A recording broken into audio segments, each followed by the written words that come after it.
Vous le savez, dans le contexte de crise sanitaire que nous connaissons depuis 2 ans, la santé a été placée plus que jamais au cœur des préoccupations des Français.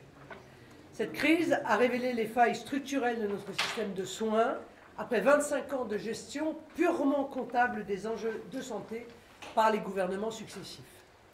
Le prix de cette incurie a été payé par nos soignants, les personnels hospitaliers au premier chef, mais également par l'ensemble de nos compatriotes. Aujourd'hui, cependant, je n'ai pas l'intention de vous parler exclusivement de la crise sanitaire, car les maux dont souffre notre système de santé sont bien plus anciens et bien plus profonds. L'épuisement des personnels hospitaliers ne date pas du Covid-19. Les déserts médicaux qui empoisonnent la vie de millions de Français non plus. La saturation des services d'urgence qui place des centaines de milliers de soignants face à des tensions insurmontables était bien antérieure au Covid-19.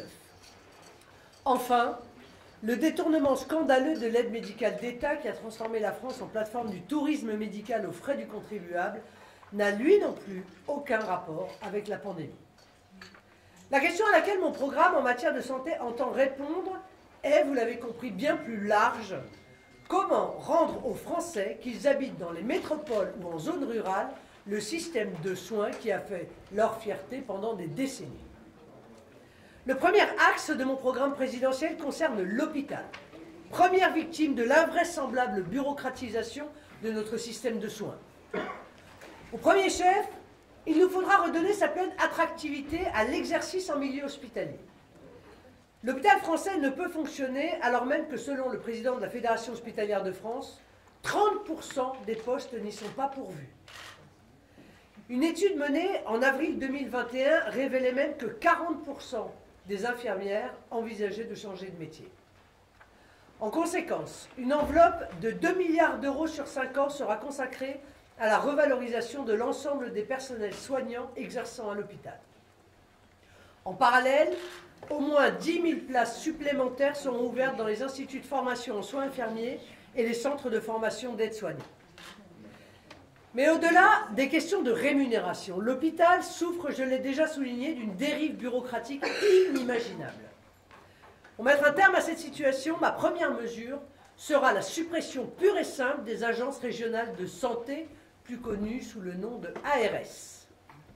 La tutelle des hôpitaux sera désormais confiée aux préfets de région à travers les directions générales des affaires sanitaires et sociales, les DRAS. Au sein des hôpitaux, la gouvernance sera désormais bicéphale. Le directeur d'hôpital sera compétent pour l'ensemble des questions administratives et financières. Un médecin lui sera associé et aura la charge de la définition de la politique des soins. Ces 2 dirigeants seront responsables devant les DRAS de l'atteinte de leurs objectifs, vérifiés chaque année.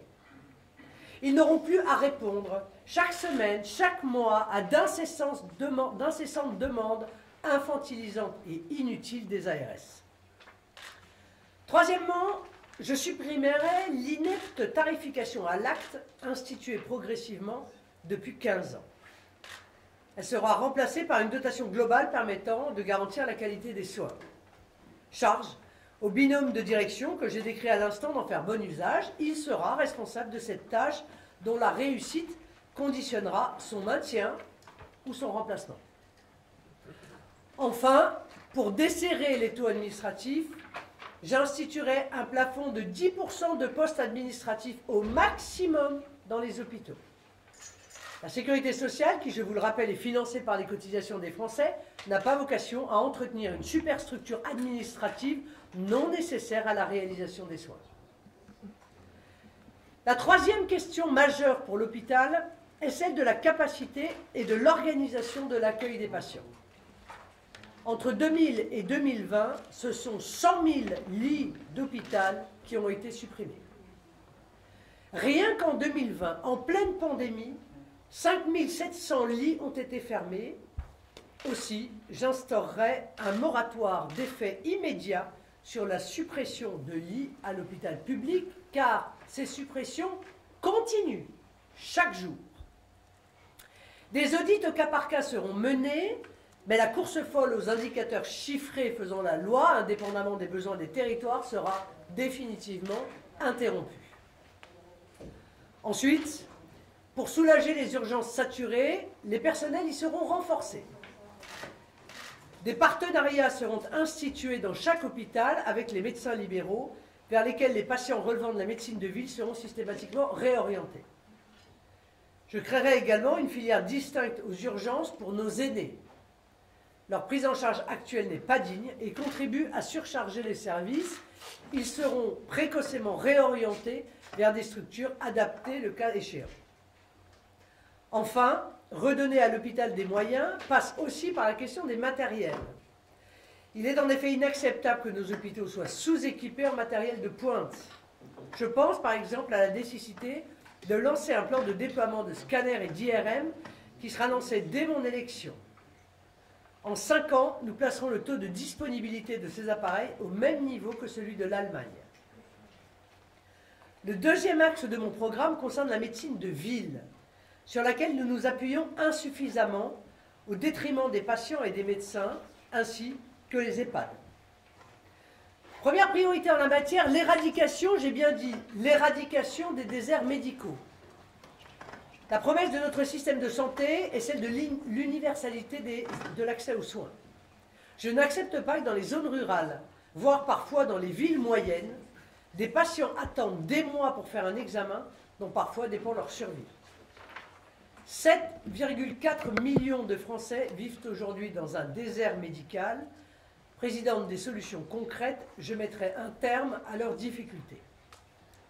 Tout d'abord, pour inciter les médecins à s'installer dans les zones sous-dotées, le tarif des consultations sera modulé selon le lieu d'installation et d'exercice du praticien.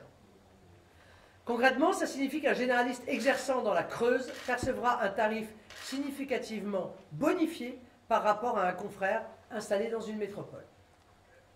Les autres dispositifs mis en place par Emmanuel Macron, absurdes de complexité et d'inefficience et qui ont échoué à produire le moindre effet, seront supprimés. Ensuite, je développerai la télémédecine, comme jamais cela n'a été fait. Un plan d'investissement massif sera lancé dans ce domaine, financé à 80% par l'État et 20% par les collectivités locales.